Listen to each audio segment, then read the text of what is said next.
在确保了虚天神藤的安全后，10号将其栽入鼎中，准备闭关修炼，以提升自己的实力。他深知仙古世界中充满了未知和危险，只有不断增强自己，才能在这个充满挑战的世界中生存下去。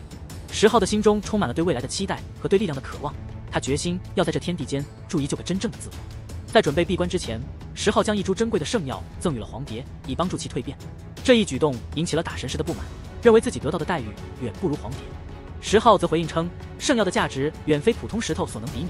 黄蝶在得到圣药后，开始啃食，并感激地点头致谢。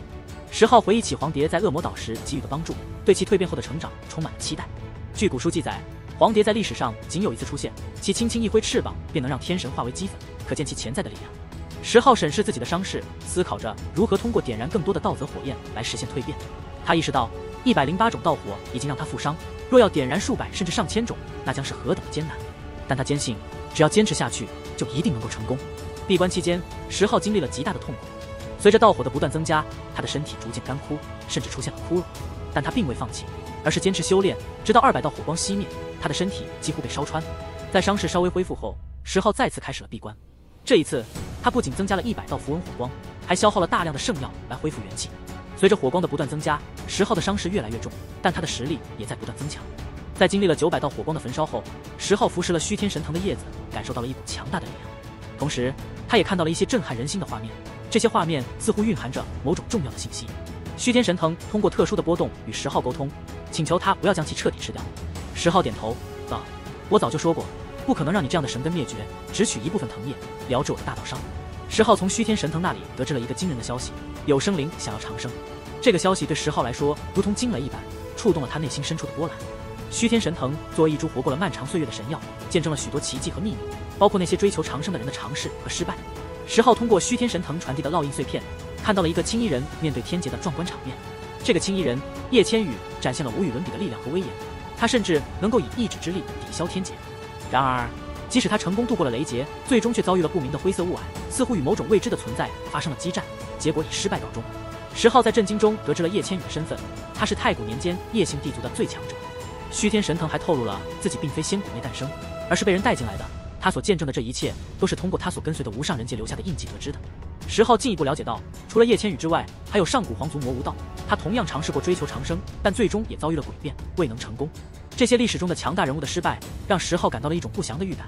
他开始思考仙古纪元和当前纪元之间的联系，以及为什么这一纪元没有人能够长生。虚天神藤告诉10号，他曾跟随过一位武冠王，这位五行本源的极大成者，在尝试另类成神的过程中，也遭遇了诡变，最终导致了不幸的结局。虚天神藤的这些话让10号意识到，追求长生的道路可能充满了未知的危险和诡变。尽管如此，10号并未因此而退缩，他坚定地表示要继续探索，并且看一看那究竟是什么。在经过一段时间的休养后，10号开始继续他的修炼，汇聚上千道火光，焚烧自己的肉身和元神。随着修炼的深入，10号在仙道花瓣上的显化消失了，这让外界关注他的人感到惊讶。当10号冲击更高境界的火光时，虚天神藤突然感到恐惧，并发出波动，预示着诡变即将发生。一股未知的恐怖力量悄然逼近，给青石古路带来了一种阴冷和妖异的气氛。打神石和虚天神藤都感到了不安，他们试图唤醒10号，以避免潜在的危机。10号虽然已经有所警觉，但异变发生的太快，让他措手不及。在他修炼的关键时刻，周围的环境突然变得宁静，火光退去，取而代之的是一股灰色的雾气，它带着一种令人不寒而栗的气息，逐渐逼近10号。10号降落在地，身体受创，他注意到了远处的异常，一股灰色的雾气涌动，伴随着一种毛骨悚然的感觉。10号意识到，这股雾气可能是某种未知的恐怖存在，它可能是古代那些强者遭遇的不祥之物。灰色雾气开始变得狂暴，化成触手般的形态，向10号发起了攻击。10号迅速反应，开启了自己的唯一洞天，形成了一层光幕，试图抵挡住雾气的侵袭。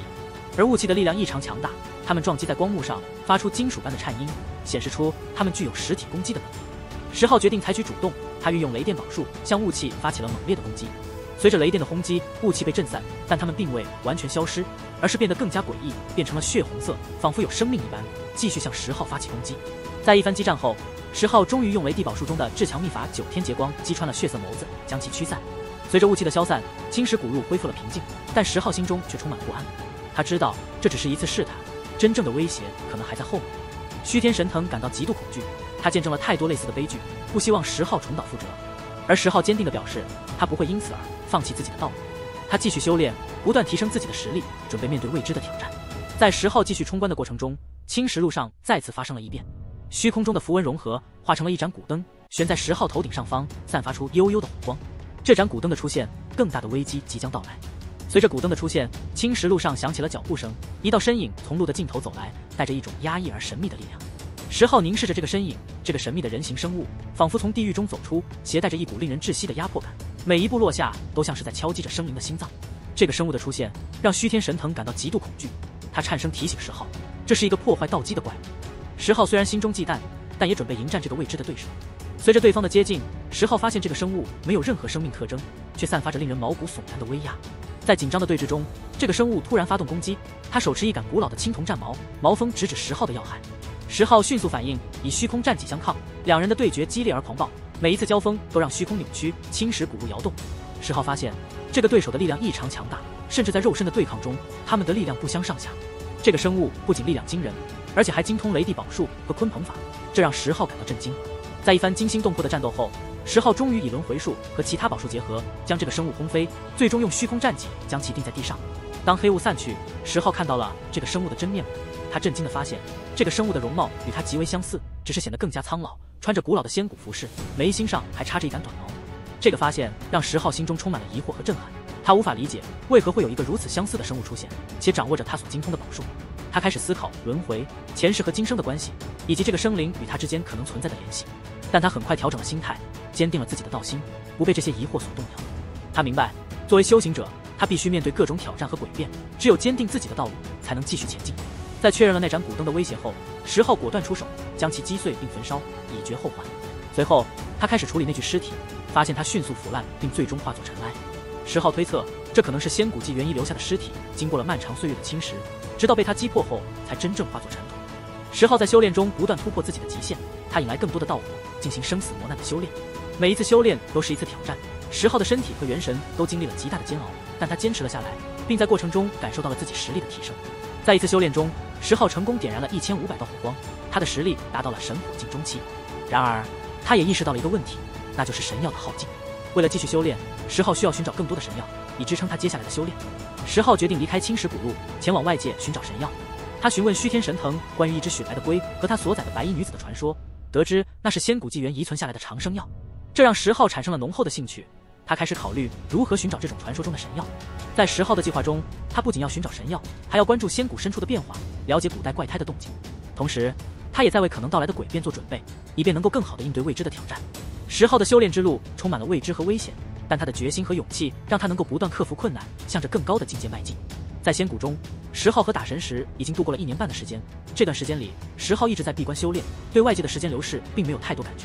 他发现黄蝶在吞噬了一株圣药后，结成了黄金茧，进入了沉眠状态，期待着他破茧而出时能够展现出真正的形态。